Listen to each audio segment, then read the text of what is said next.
మా latest videos కోసం మా ఈ తెలుగు న్యూస్ ఛానల్ సబ్స్క్రైబ్ చేసి గంట సింబల్ యాక్టివేట్ చేసుకోండి. రేపే 16 కృష్ణాష్టమి. ఇది ఆ చిన్ని కృష్ణుని యొక్క 5252వ పుట్టినరోజు.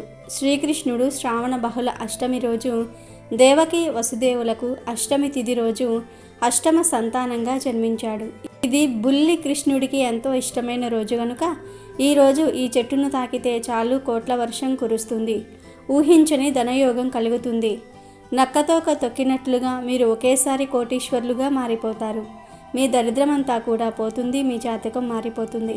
జాతకంలో ఉండే దోషాలన్నీ కూడా పోతాయి, మీకున్న కష్టాలు పోతాయి, కోరిన కోరికలు నెరవేరుతాయి. భరత భూమిలో అనేక రకాల మొక్కలు వృక్షాలు ఉన్నాయి. వాటిలో అనేక రకాల శక్తులు దాగి ఉన్నాయి. మొక్కలు వృక్షాలు అనేవి మానవ జాతి కోసం ఈశ్వరుడు ఇచ్చిన వరంగా మనం చెప్పుకోవచ్చు. మొక్కలు వృక్షాలు ఆక్సిజన్ను వదులుతాయి, శుద్ధమైన గాలిని ఇస్తాయి. మొక్కల్లో అనేక చమత్కార గుణాలు ఉన్నాయి. మొక్కల యొక్క పుష్పాలను, పువ్వులను, కాయలను, ఆకులను ఒక విధంగా చెప్పాలంటే మొక్కలలోని అన్ని భాగాలను అనేక రోగాల విముక్తి కోసం వినియోగిస్తూ ఉంటాము. చాలా ఏళ్లగా తగ్గని మొండి రోగాలను కూడా ఔషధాలు తగ్గిస్తాయి. కొన్ని మొక్కలను తాకితే చాలు దౌర్భాగ్యం, దరిద్రం పోతాయని మన శాస్త్రాలు చెప్తూ ఉన్నాయి. అంతేకాదు కొన్ని రకాల మొక్కల దగ్గరకు వెళ్ళి నిలబడితే చాలు మనశ్శాంతి కలుగుతుంది. కొన్ని రకాల మొక్కల దగ్గరకు వెళ్ళి గాలిని పీల్చుకుంటే ఆరోగ్యం మెరుగుపడుతుందని ఆయుర్వేద శాస్త్రాలు కూడా చెప్తూ ఉన్నాయి. కావున మొక్కలు చాలా విశిష్టమైనవి. ప్రతి మొక్క గొప్పదే, దేని ప్రత్యేకత దానికే ఉంటుంది. ఏ మొక్కను కూడా పనికిరాదు అని చెప్పడానికి లేదు. మనం పిచ్చి మొక్కలుగా చూసే మొక్కలతోనే ఆయుర్వేదంలో ఎన్నో రకాల మందులు చేస్తారు. ఒక్కొక్క రకమైన మొక్కకు ఒక్కొక్క రకమైన విశిష్టత ఉంటుంది. అంతేకాదు శ్రీకృష్ణుడికి ప్రకృతికి మధ్య విడదీయరాని బంధం ఉంది. ఆయన జీవితం పచ్చని చెట్లు మొక్కలతో పెనవేసుకుపోయింది. ఆయన బాల్యం గడిపిన బృందావనం పచ్చదనంతో కలకలలాడుతూ ఉండేది. శ్రీకృష్ణుడు చెట్ల నీడన నిలబడి తన మురళీ గానంతో గోపికలను, పశువులను సంహేళన పరిచేవాడు. ఆయన ఎన్నో దివ్య లీలలు వృక్షాల మధ్యనే జరిగాయి. శ్రీకృష్ణుడు దివ్య రూపం ప్రకృతిలోని స్వచ్ఛతకు, పవిత్రతకు ప్రతీకగా నిలుస్తుంది. భగవానుడు కేవలం ప్రకృతిని ఆస్వాదించటమే కాదు, దానిని రక్షించాడు కూడా, రక్షిస్తాడు కూడా. గోవర్ధన పర్వతాన్ని తన చిటికెన వేలిపై ఎత్తి గ్రామ ప్రజలను, పశు సంపదను, ప్రకృతిని కాపాడాడు. శ్రీకృష్ణుడి జీవితంలో మొక్కలు, చెట్లు కేవలం నేపథ్యం కాదు, అవి ఆయన తత్వానికి, సందేశానికి అద్దం పట్టాయి. ప్రకృతిని ప్రేమించటం, పూజించటం మన ధర్మమని శ్రీకృష్ణుని జీవితం మనకు స్పష్టం చేస్తోంది. అయితే ప్రత్యేకంగా ఈ కృష్ణాష్టమి రోజు ఒక అద్భుతమైన చెట్టును తాకితే చాలు మీకు రాజయోగం పడుతుంది, మీ దరిద్రం పోతుంది, జాతకం మారిపోతుందని మన శాస్త్రాలు చెప్తూ ఉన్నాయి. మరి ఇంతకీ ఈరోజు ఏ చెట్టును తాకాలి అనే విషయాన్ని ఈరోజు ఈ వీడియోలో వివరంగా తెలుసుకుందాము. ఫస్ట్ అయితే కామెంట్ బాక్స్లో జై శ్రీకృష్ణ అని కామెంట్ చేయండి. అలాగే ఈ వీడియోకి ఒక లైక్ కొట్టి మా ఛానల్ని సబ్స్క్రైబ్ చేసుకుని మాకు సపోర్ట్ చేయండి. మహావిష్ణువు యొక్క దశావతారాలలో 8వ అవతారం శ్రీకృష్ణ అవతారం. జగత్తులో ధర్మ క్షీణత కలిగినప్పుడు తాను అవతరిస్తానని భగవంతుడు స్వయంగా చెప్పాడు. అలా ద్వాపర యుగంలో ధర్మాచరణ క్షీణదశకు చేరుకోవటంతో శ్రీ మహావిష్ణువు కృష్ణుడి అవతారం ఎత్తాడని పురాణాలు చెప్తూ ఉన్నాయి. శ్రీకృష్ణావతార జన్మదినం మనకు చాలా పవిత్రమైన పుణ్యదినం. దేవకీ వసుదేవులకు దేవకి 8వ గర్భంగా శ్రీకృష్ణుడు ద్వాపర కలియుగ సంధికాలమందు శుక్ల సంవత్సరంలో శ్రావణ మాసంలో బహుళపక్షంలో రోహిణీ నక్షత్రంతో కూడిన అష్టమి నాడు అర్ధరాత్రి సమయాన కంసుడి చెరసాలలో జన్మించాడు. చాంద్రమాన పంచాంగం ప్రకారం శ్రావణ బహుళ అష్టమి తిథి. ఇదే రోజు రోహిణీ నక్షత్రము కొద్దిసేపు చంద్రాయుక్తమై ఉంటుంది. కృష్ణుని జన్మదినోత్సవ సందర్భమైన పండుగ కాబట్టి దీనిని జన్మాష్టమి అని కూడా అంటారు. కృష్ణుడు చిన్నతనంలో గోకులంలో పెరిగాడు కాబట్టి గోకులాష్టమి అయ్యింది. శ్రీకృష్ణ జయంతి, శ్రీ జయంతి అని కూడా పిలువబడుతోంది. కృష్ణాష్టమిని నిర్ణయించేటప్పుడు కొందరు తిథికి ప్రాముఖ్యత ఇస్తే మరికొందరు నక్షత్రానికి ప్రాధాన్యత ఇస్తారు. తిథి మాత్రమే ఉంటే కృష్ణాష్టమిగాను, నక్షత్రం కూడా కలిసి వస్తే శ్రీకృష్ణ జయంతిగాను, వ్యవహరించాలని ధర్మశాస్త్ర గ్రంథాలు చెప్తూ ఉన్నాయి. తిరుమల శ్రీవారి ఆలయంలో స్వామికి కృష్ణాష్టమి రోజున ప్రత్యేక పూజలు నిర్వహిస్తూ ఉంటారు. శ్రీకృష్ణుడు గోవులను సంరక్షిస్తాడు కాబట్టి కృష్ణాష్టమి రోజు గోవు కనిపిస్తే ఇలా చేయమని పండితులు చెప్తూ ఉన్నారు. మన సనాతన ధర్మంలో గోవుకు ప్రత్యేకమైన స్థానం ఉంది. గోవు ఎక్కడ ఉంటే గోవిందుడు అక్కడ ఉంటాడు. గోపాలుడైన ఆ శ్రీకృష్ణ పరమాత్మకు గోవులంటే అత్యంత ప్రీతి. గోవు కృష్ణాష్టమి రోజు కనిపిస్తే ఖచ్చితంగా ఆ ఆవును పూజించండి.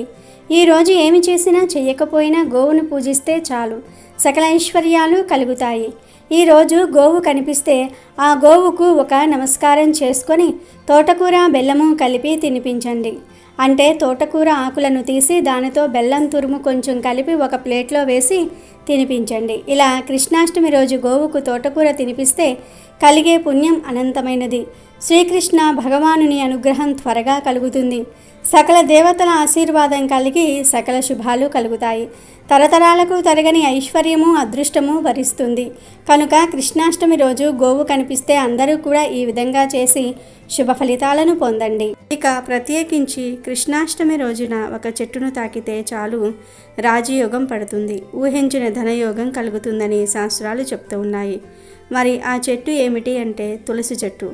అవును, ఈరోజు అందరూ తప్పనిసరిగా తులసి చెట్టును తాకాలి.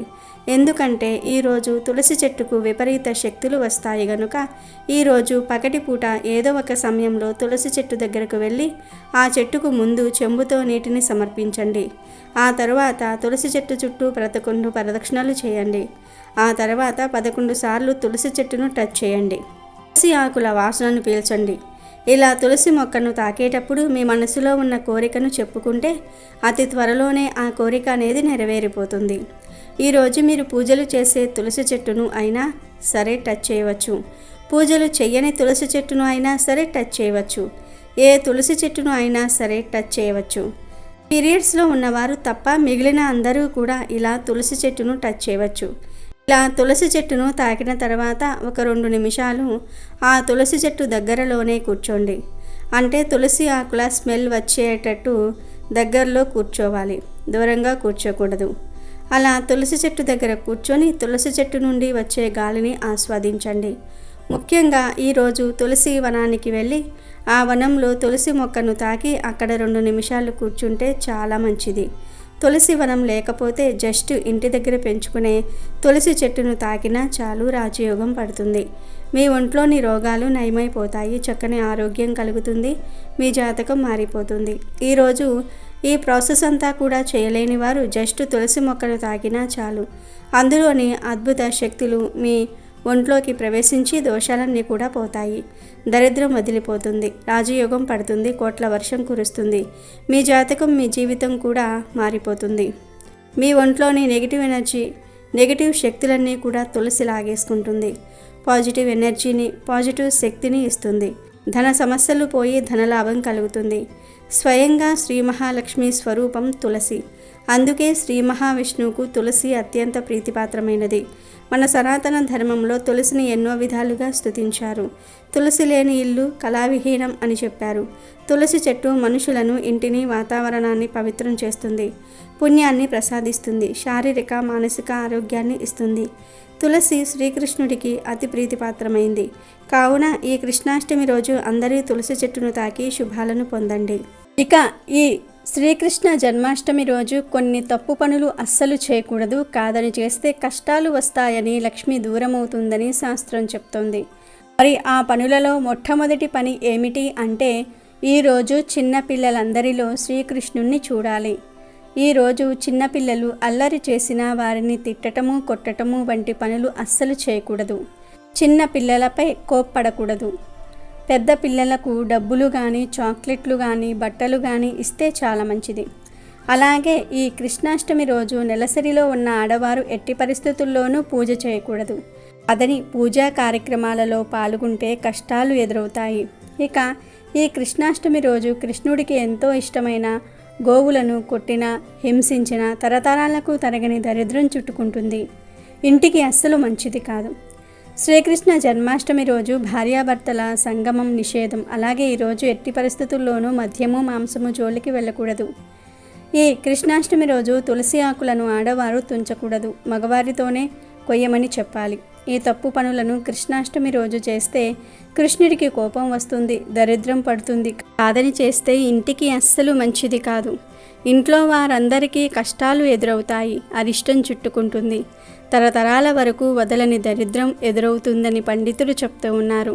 కాబట్టి అందరూ కూడా గుర్తుంచుకొని కృష్ణాష్టమి రోజు ఈ పనులు చేయకుండా జాగ్రత్త పడండి. ఈ పండుగ రోజున ఈ చిన్ని కృష్ణయ్య బాల్య చేష్టలను తలుచుకొని ప్రతి తల్లి మురిసిపోతుంది. పాపపుణ్యాలకు అతీతులైన బాలల్లో కనిపించే దివ్యత్వాన్ని వెల్లడి చేసే ఒక అరుదైన సందర్భం కృష్ణాష్టమి. ఈ పండుగ రోజున ఒంటిపూట భోజనం చేసి భక్తి శ్రద్ధలతో శ్రీకృష్ణనామ స్మరణ చేసిన వారికి మోక్షం లభిస్తుందని పురాణాలు చెప్తూ ఉన్నాయి. అంతేకాకుండా ఈ పండుగ రోజు ఇంటికి వచ్చే స్త్రీలకు తాంబూలము ఇస్తే చాలా మంచిది.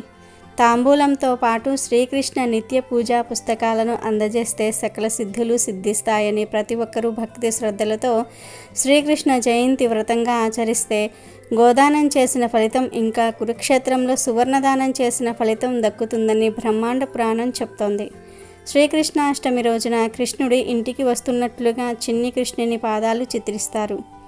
ఇది ఆ చిన్ని కృష్ణయ్య బాల్యానికి సంబంధించిన పర్వం కాబట్టి ఉట్ల మీద వెన్న, పెరుగు, పాలు దొంగిలించుట అనుకరించే శ్రీకృష్ణుని జ్ఞప్తికి తెచ్చే ఉట్ల సంబరాన్ని జరుపుతూ ఉంటారు. వీధుల్లో ఎత్తుగా ఉట్లు కట్టి పోటీ పడి వాటిని కొడతారు. అందుకే ఈ పండుగను ఉట్ల పండుగ లేదా ఉట్ల తిరునాళ్ళు అని కూడా పిలుస్తారు. శ్రీకృష్ణుడి జన్మదినమైన ఈ కృష్ణాష్టమి రోజున ఒక 2 ప్రత్యేకమైన వస్తువులను కొని ఇంటికి తెచ్చుకుంటే చాలు, తరతరాలకు తరగని ఐశ్వర్యం వస్తుంది. మీకు ఉండే అప్పుల బాధలు, సమస్యలు అన్నీ పోతాయి. అదృష్టం, ఐశ్వర్యము కలిసి వస్తాయి. మరి ఆ వస్తువుల్లో మొదటి వస్తువు నెమలి ఈక. నెమలి ఈకలంటే కృష్ణుడికి ఎంతో ఇష్టం. నెమలి ఈక లేని కృష్ణుణ్ణి ఊహించలేము. నెగిటివ్ ఎనర్జీని తిప్పికొట్టే శక్తి నెమలి ఈకలకు ఉంది. నెమలి ఈకను చూడగానే పిల్లల నుండి పెద్దల వరకు అందరి మనసు ఉప్పొంగిపోతుంది. నెమలి ఈక చూడడానికి చాలా అందంగా ఉంటుంది.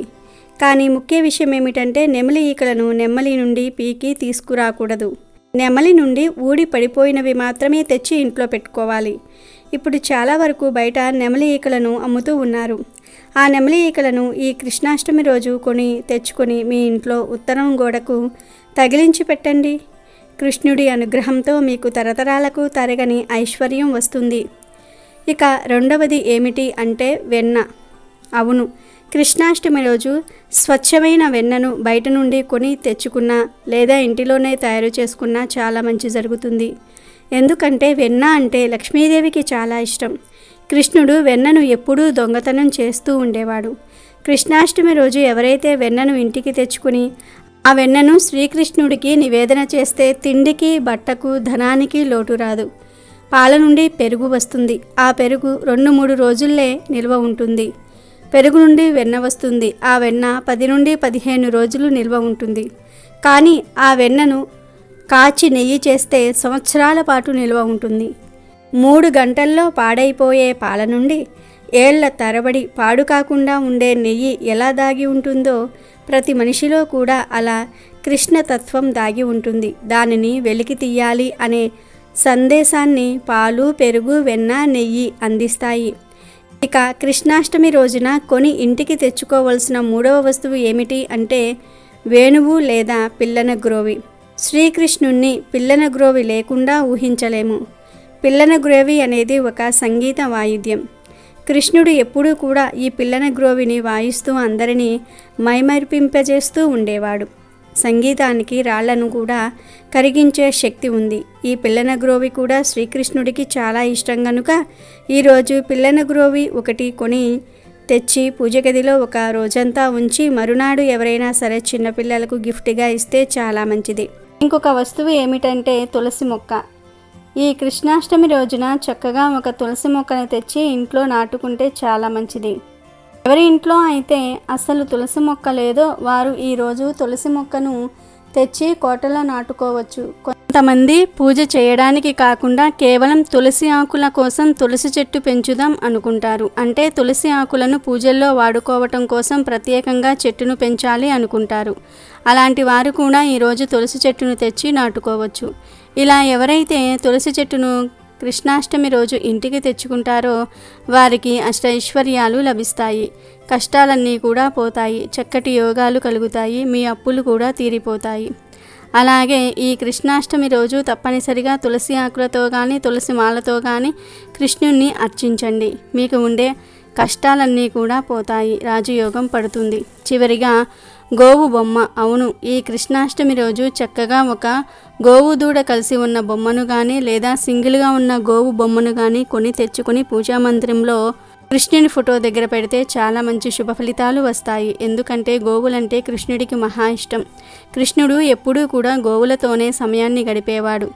ఈ కృష్ణాష్టమి రోజు ఎవరైతే తీవ్రమైన అప్పుల బాధలతో ఉన్నారో, ధన సమస్యలతో బాధపడుతూ ఉన్నారో వారు గోవు బొమ్మను తెచ్చి పూజ గదిలో పెట్టుకుంటే తప్పకుండా మీ సమస్యలన్నీ కూడా తీరిపోతాయి, ధనలాభం కలుగుతుంది. ఆల్రెడీ మా ఇంట్లో గోవు బొమ్మ ఉంది అనుకునేవారు మళ్ళీ కొని తెచ్చుకోవాల్సిన అవసరం లేదు. ఇప్పటి వరకు గోవు బొమ్మను కొని తెచ్చుకొని వారు మాత్రమే ఈ కృష్ణాష్టమి రోజు కొని తెచ్చి పూజా మందిరంలో పెట్టుకొని శుభ ఫలితాలను పొందండి. నెమలి పింఛము, వెన్న, పిల్లన గ్రోవి, తులసి చెట్టు, ఆవు బొమ్మ మీ అవసరాన్ని బట్టి, మీ వీలుని బట్టి కృష్ణాష్టమి రోజు ఈ 5 వస్తువుల నుండి ఏదో ఒక 2 వస్తువులను తెచ్చుకోండి చాలు. తప్పకుండా మీకు కృష్ణుడి అనుగ్రహం లభించి అన్ని శుభాలే జరుగుతాయి. ఇక ఎంతో పవిత్రమైన ఈ కృష్ణాష్టమి రోజున ఆడవారు ఎల్లో కలర్ లేదా ఆరెంజ్ కలర్ లేదా గ్రీన్ కలర్లో ఉండే చీరను కట్టుకుంటే చాలా మంచిది. ఈ చీరలకు తప్పనిసరిగా అంచు ఉండాలి. ఎప్పుడైనా సరే అంచులేని చీరలను కట్టుకోకూడదు. కనుక ఈరోజు పసుపు రంగులో ఉండే లేదా ఆరెంజ్ రంగులో ఉండే చీర కట్టుకోండి. ఈ కలర్స్ లేనివారు ఈరోజు గ్రీన్ కలర్లో ఉండే దుస్తులు ధరించినా చాలా మంచి జరుగుతుంది. ఒకవేళ మీ దగ్గర ఆల్రెడీ ఈ రంగు చీరలు ఉంటే ఆ చీరలనే కట్టుకోవచ్చు. లేదంటే కొత్తవి కొన్ని తెచ్చి అయినా సరే కట్టుకోవచ్చు. ఎల్లో కలర్ కానీ లేదా ఆరెంజ్ కలర్ కానీ లేదా గ్రీన్ కలర్ కానీ ఈ 3 రంగుల్లో ఏ రంగులో ఉండే చీరను అయినా సరే కట్టుకోవచ్చు.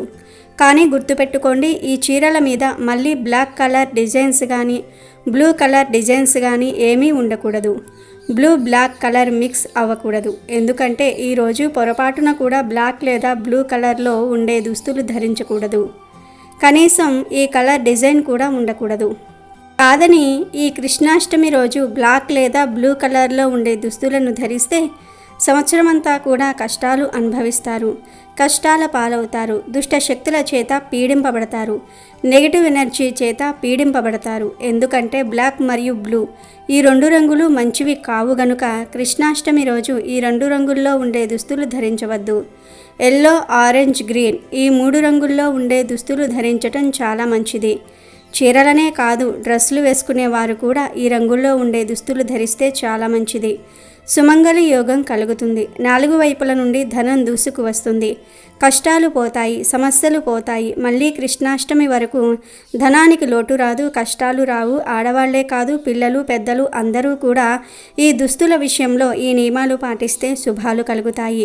కాబట్టి కృష్ణాష్టమి రోజు అందరూ ఈ రంగులో ఉండే దుస్తులు ధరించి శుభ ఫలితాలు పొందండి.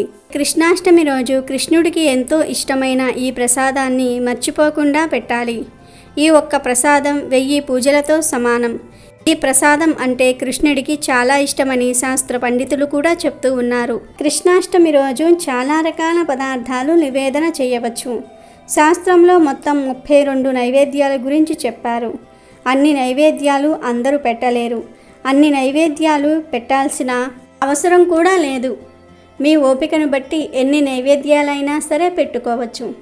అసలు శ్రీకృష్ణుడికి ఏ నైవేద్యాలు బాగా ఇష్టమంటే వెన్న, పాలు, పెరుగు, నెయ్యి, మీగడ ఈ 5 పదార్థాలంటే శ్రీకృష్ణుడికి అమిత ఇష్టం. వీటితో పాటు అటుకులు, పటిక బెల్లం, బెల్లం, పంచదార, పుట్నాల పప్పు ఈ పదార్థాలు కూడా శ్రీకృష్ణుడికి చాలా ఇష్టం. ఇక అన్నంతో చేసే పదార్థాల విషయానికి వస్తే పులిహోర, కట్టె పొంగలి, చక్కెర పొంగలి, పరమాన్నము, దద్దోజనము, కదంబం, మిరియాల అన్నం వీటిని కూడా నివేదన చేయవచ్చు. అసలు ఈ నైవేద్యాలన్నీ మన ఆరోగ్యానికి చాలా మంచివి. ఎందుకంటే ఈ శ్రావణ మాసంలో సూర్యరశ్మి తగ్గి వానలు ఎక్కువగా కురుస్తూ ఉంటాయి. వాతావరణం చల్లగా ఉంటుంది. ఈ చల్లటి వాతావరణంలో పిల్లలు ఏ పదార్థాలు తింటే ఆరోగ్యంగా ఉంటారో ఆ పదార్థాలన్నిటినీ కూడా కృష్ణాష్టమి రోజు నైవేద్యంగా మార్చింది శాస్త్రం. కనుక ఇప్పుడు మనం చెప్పుకున్న నైవేద్యాలన్నీ కూడా చాలా మంచివి. ఈ నైవేద్యాలతో పాటు చకోడీలు, తీపి బూందీ, చెక్కలు, తీపి పూరీలు, జంతికలు, కాజాలు కూడా నివేదన చేయవచ్చు. ఇవే కాక పళ్ళు కూడా కృష్ణుడికి ఎంతో ఇష్టం. కాబట్టి కృష్ణాష్టమి రోజు కొబ్బరి, అరటి పండ్లు, ద్రాక్ష పండ్లు, దానిమ్మ పండు, సపోటా పళ్ళు నివేదన చేయవచ్చు. ఇవి మన దేశం పళ్ళు. వేరే దేశాల నుండి వచ్చే ఆపిల్ లాంటి ఫలాలను నైవేద్యం పెట్టాల్సిన అవసరం లేదు. మనకు విరివిరిగా దొరికే కొబ్బరి, అరటి పండ్లు, ద్రాక్ష పండ్లు, దానిమ్మ, సపోటా పళ్ళను స్వామికి అమిత ప్రియమైనవిగా చెప్తారు. కాబట్టి ఈ పళ్ళను నివేదన చేయవచ్చు. ఇలా శాస్త్రంలో ఇంకా ఎన్నో రకాల నైవేద్యాల గురించి చెప్పారు. కానీ ఈ నైవేద్యాలన్నీ పెట్టాల్సిన అవసరం అయితే లేదు. ఈ నైవేద్యాలన్నీ పెట్టాలని రూల్ ఏమీ లేదు. ఇక కృష్ణాష్టమి రోజు ఈ నైవేద్యాలన్నీ చెయ్యలేని వారు ఒకే ఒక్క నైవేద్యం పెడితే అన్ని నైవేద్యాలు పెట్టిన ఫలితం వచ్చేస్తుందని పండితులు చెప్తూ ఉన్నారు. మరి ఆ నైవేద్యం ఏమిటి అంటే అటుకులు. ఈరోజు అటుకులను కానీ లేదా అటుకుల పాయసం కానీ అటుకుల పోహ ఇలా అటుకులతో ఏదైనా పదార్థం చేసి పెడితే కృష్ణుడు పొంగిపోతాడు. ఎందుకంటే అటుకులు కృష్ణుడికి చాలా ఇష్టమైనవి. కృష్ణుడి స్నేహితుడు కుచేలుడు అటుకులని శ్రీకృష్ణుడికి ఇచ్చి సకల ఐశ్వర్యాలను పొందాడు. కాబట్టి కృష్ణాష్టమి రోజు తప్పనిసరిగా అందరూ కూడా అటుకులను కానీ అటుకులతో చేసిన పదార్థాలను కానీ తప్పక నివేదన చేయండి. దీనితో పాటు కొంచెం వెన్నలో పంచదార కలిపి పెట్టండి. ఎందుకంటే వెన్న అంటే శ్రీకృష్ణుడికి మహా ఇష్టం. అటుకులు, వెన్న ఈ రెండు పదార్థాలను మర్చిపోకుండా నివేదన చేస్తే 1000 పూజలు చేసిన ఫలితం వచ్చేస్తుంది. 32 రకాల నైవేద్యాలు పెట్టిన దానికన్నా అధిక ఫలం వస్తుంది. కాబట్టి కృష్ణాష్టమి రోజు అందరూ కూడా ఈ నైవేద్యాలను మర్చిపోకుండా పెట్టండి. కృష్ణాష్టమి అనగానే మనకు చిన్న చిన్న ముద్దుల మోహము కల యశోదానందనుడు కృష్ణుడు గుర్తుకు వచ్చేస్తాడు. కృష్ణ జన్మాష్టమిని కృష్ణాష్టమి అని లేదా జన్మాష్టమి అని లేదా గోకులాష్టమి అని లేదా అష్టమి రోహిణి అని కూడా అంటారు. కృష్ణాష్టమి రోజు సూర్యోదయానికి ముందే నిద్రలేచి తలస్నానం చేసి మడిబట్టలు ధరించాలి. తర్వాత ఇంటిని పూజా మందిరమును శుభ్రం చేసుకోవాలి. గడపకు పసుపు కుంకుమ రాసి గుమ్మానికి తోరణాలు కట్టి పూజా మందిరములో ముగ్గులు వేయాలి. కృష్ణాష్టమి నాడు భక్తులు పగలంతా కూడా ఉపవాసం ఉండి సాయంకాలం శ్రీకృష్ణుణ్ణి పూజించాలి. శ్రీకృష్ణుని ప్రతిమ లేదా పటానికి లేదా శ్రీకృష్ణుడు రాధతో గల ఫోటోకి కానీ షోడశోపచార పూజ చేసి శ్రావణ మాసంలో లభించే పళ్ళు, సొంటి, బెల్లము కలిపిన వెన్న, పెరుగు, మీగడ స్వామికి నైవేద్యం పెట్టాలి. ఇవే కాక చిన్నపిల్లలు ఇష్టంగా తినే చిరుదిండ్లు అంటే చకోడీలు, రవ్వ లడ్డులు, సున్నుండలు, పాయసం ఇలా రకరకాల నైవేద్యాలు పెట్టుకోవచ్చు. అంతేకాదు ప్రసవం రోజులలో తయారు చేసే కట్టె కారాన్ని దేవకి కృష్ణుని ప్రసవించిన ఈ రోజున ప్రసాదంగా స్వీకరించటం కూడా కొన్ని ప్రాంతాలలో ఆచరణలో ఉంది. పూజకు పసుపు రంగు అక్షింతలు, కదంబ పుష్పములు, తులసిమాల, పొన్నపూలు వాడాలి. దొరికితే పొన్నపూలు తెచ్చి పూజ చేసుకోవాలి. కృష్ణుడు గోపికల వస్త్రాలను దొంగిలించినప్పుడు ఎక్కి కూర్చున్నది పొన్న చెట్టు కాబట్టి ఆ చిన్ని కృష్ణయ్యకు పొన్న పూలంటే ఇష్టమని ఆ పూలతో పూజలు చేస్తారు. దీనినే పొన్న మాను సేవ అని కూడా అంటారు. కనుక దొరికితే పొన్న పూలు తెచ్చి పూజ చేసుకోవాలి. లేదా జాజిపూలతో కూడా పూజ చేసుకోవాలి. అవకాశం ఉన్నవారు ఉయ్యాలలు కట్టి అందులో శ్రీకృష్ణ విగ్రహాన్ని పడుకోబెట్టి ఊపుతూ రకరకాల పాటలు, కీర్తనలు పాడుతూ స్తుతించాలి. ఈరోజు శ్రీకృష్ణునికి పూజ చేసి తర్వాత శ్రీకృష్ణుని దేవాలయాలు దర్శించుకునే వారికి 1,000,000 జన్మల పుణ్యఫలం సిద్ధిస్తుందని పురాణాలు చెప్తూ ఉన్నాయి. ఈరోజు ఆలయాల్లో కృష్ణ అష్టోత్తర పూజ, కృష్ణ సహస్రనామ పూజ చేయించుకునే వారికి వంశాభివృద్ధి, అష్టైశ్వర్యాలు చేకూరుతాయి. ఈ రోజున శ్రీకృష్ణుని పూజిస్తే సకల పాపాలు నశిస్తాయని, ధర్మార్థ కామ మోక్ష ప్రాప్తి కలుగుతుందని స్కాంద పురాణం చెప్తుంది. సంతానం లేని వారు, వివాహం కావలసిన వారు ఈ పుణ్యదినాన బాలకృష్ణుని సంతాన గోపాల మంత్రంతో పూజిస్తే అనుకున్నది నెరవేరుతుంది. ఎంతో పవిత్రమైన ఈ కృష్ణాష్టమి రోజు బియ్యం డబ్బాలో ఈ ఒక్కటి వేస్తే చాలు, ఇబ్బందులనేవి ఉండవు, సిరి సంపదలకు లోటు అనేది రాదు అని పండితులు చెప్తూ ఉన్నారు. బియ్యం అంటే అన్నపూర్ణాదేవి స్వరూపం. బియ్యాన్ని లక్ష్మీదేవిగా భావిస్తారు. బియ్యాన్ని హిందువులు ఎంతో పవిత్రంగా చూస్తారు. ఎందుకంటే బియ్యం లేకుండా, అన్నం తినకుండా ఏ మనిషి బ్రతకలేడు. ఎంత ధనవంతుడైనా సరే బియ్యం లేకుండా బ్రతకలేడు. ఎందుకంటే ఎంత ధనం ఉన్నా ఆ ధనాన్ని తినలేరు, అన్నమే తింటారు. కనుక బియ్యానికి మన జీవితానికి సంబంధం ఉంది. అందుకే మన పెద్దలు బియ్యానికి ఎంతో ప్రాధాన్యతను ఇచ్చేవారు. బియ్యాన్ని కింద వలకనిచ్చేవారు కాదు. ఒకవేళ ఒలికిన చేతితో ఎత్తేసేవారు, అంతేగాని చీపురుతో తుడిచేవారు కాదు. కాలితో బియ్యాన్ని తొక్కితే పాపం చుట్టుకుంటుందని చెప్పేవారు. ఎందుకంటే మన పెద్దలు బియ్యాన్ని అన్నపూర్ణాదేవి స్వరూపంగా భావించి ఎంతో గౌరవంగా చూసుకునేవారు. అందుకే వారు ఎప్పుడూ ధనధాన్యాలకు లోటు లేకుండా సంతోషంగా ఉండేవారు. వారి మీద అన్నపూర్ణాదేవి అనుగ్రహం ఉండేది. కడుపు నిండా తినగలిగేవారు. మరి ఇప్పుడు కడుపు నిండా తినట్లేదా అంటే ఈ రోజుల్లో ఎవరూ కడుపు నిండా తినట్లేదనే చెప్పుకోవాలి. ఎందుకంటే ఈ కాలంలో మనుషులందరూ కూడా రకరకాల రోగాల బారిన పడి కడుపు నిండా తినలేకపోతున్నారు. రోగాలనే కాదు, కొంతమందికి రోగాలేమీ లేకపోయినా సరే కడుపు నిండా తిండి తినలేరు. అంటే మనశ్శాంతి లేకపోయినా, ఇంట్లో గొడవలు జరుగుతూ ఉన్నా మనం కడుపు నిండా తినగలమా? తినలేము. ఇలా ధనం ఉన్నా కూడా సుష్టిగా తినలేకపోతూ ఉన్నాము. ఇదంతా ఎందుకు జరుగుతుందంటే మన పెద్దలు పాటించిన నియమాలను మనం పాటించలేకపోవటం వలనే జరుగుతుంది. ఎవరైతే బియ్యాన్ని పవిత్రంగా చూస్తారో, ఈ బియ్యం వలనే మనం బ్రతుకుతున్నాం అని బియ్యాన్ని గౌరవిస్తారో, అలాంటి వారు ఎప్పుడూ ఆనందంగా ఉంటారు, కడుపు నిండా తినగలుగుతారు. అలాంటి వారికి ఎటువంటి రోగాలు కూడా రావు, మనశ్శాంతిగా ఉండగలుగుతారు. ఇక బియ్యాన్ని అందరూ బియ్యం రమ్ములో స్టోర్ చేసుకుని పెట్టుకుంటారు.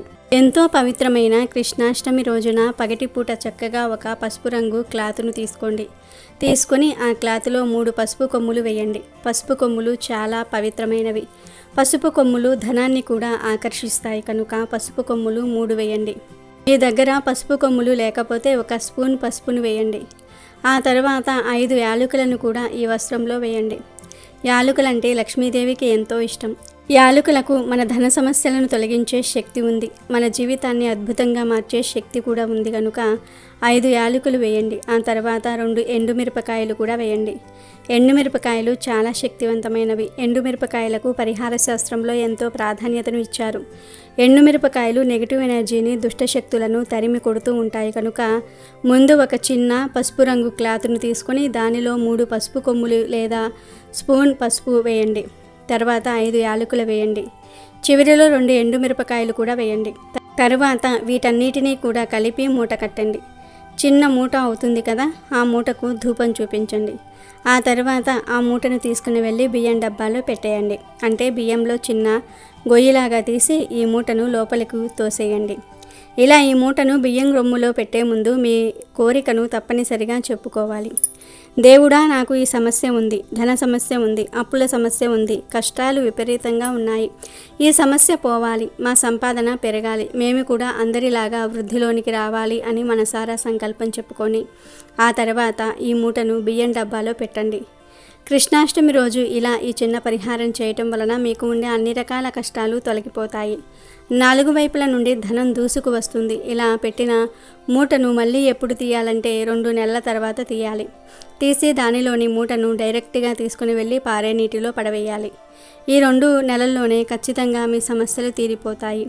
100కు 100% మంచి ఫలితాలు వస్తాయి. కనుక కృష్ణాష్టమి రోజు అందరూ కూడా ఈ చిన్న పరిహారం చేసి శుభ ఫలితాలను పొందండి. ఇక ఎంతో పవిత్రమైన ఈ కృష్ణాష్టమి రోజున ఒక ప్రత్యేకమైన ఆకును తింటే మీ దశ తిరిగిపోతుంది అని శాస్త్రాలు చెప్తూ ఉన్నాయి. మరి ఆ ఆకు ఏమిటి అంటే తులసి ఆకు. ఈరోజు తులసి ఆకులను శ్రీకృష్ణుడి ఫోటో ముందు కానీ, రాముడి ఫోటో ముందు కానీ, విష్ణుమూర్తి ఫోటో ముందు కానీ, లేదా వెంకటేశ్వర స్వామి వారి ఫోటో ముందు కానీ ఉంచి ఆ తర్వాత తులసి ఆకులను తీసి ప్రసాదంగా భావించి తులసి ఆకులకు కొంచెం తేనెను కానీ, బెల్లాన్ని కానీ, పంచదారను కానీ జోడించి తినాలి. ఇంట్లోని వారందరూ కూడా ఇలా తులసి ఆకులను తినాలి. కనీసం ఒక్క ఆకును తిన్నా మీ శరీరానికి మంచి ఆరోగ్యం లభిస్తుంది. 1 గంటలో మీ శరీరంలోని దోషాలు పోతాయని శాస్త్రాలు చెప్తూ ఉన్నాయి. కనుక ఈ కృష్ణాష్టమి రోజు కుటుంబం అంతా కలిసి తులసి ఆకులను తినండి. ఈ ఆకుతో పాటుగా స్వామికి పెట్టే నైవేద్యాలను కూడా స్వీకరించండి. కృష్ణాష్టమి రోజు ఇలా తులసి ఆకులను తినటం వలన కృష్ణుడి అనుగ్రహం లభిస్తుంది. మీ దశ మారిపోతుంది. ఐశ్వర్య వర్షం కురుస్తుంది. మీ ఆరోగ్యం బాగుంటుంది. ఈరోజు ఈ ఆకును తింటే మీ ఆయుష్ కూడా పెరుగుతుంది. ఈ తులసి ఆకు మీ శరీరాన్ని రక్షిస్తుంది. వైరస్ బ్యాక్టీరియాల నుండి కూడా శరీరాన్ని కాపాడుతుంది. అందుకే కృష్ణాష్టమి రోజు తప్పనిసరిగా తులసి ఆకులను తినాలని శాస్త్రాలు చెప్తూ ఉన్నాయి. అలా తినటం వలన మీ ఆరోగ్యానికి చాలా మేలు జరుగుతుంది. కాబట్టి ప్రతి ఒక్కరూ కూడా ఈ కృష్ణాష్టమి రోజు తులసి ఆకులను ఇప్పుడు మనం చెప్పుకున్న విధంగా తిని శుభ ఫలితాలను పొందండి. ఆరోగ్యంగా ఆనందంగా జీవించండి. అమెజాన్లో బెస్ట్ డిస్కౌంట్స్ కోసం వీడియో డిస్క్రిప్షన్లో లింకు ఉంది, చూడండి. అలాగే మా టెలిగ్రామ్ ఛానల్ సబ్స్క్రైబ్ చేసుకోండి.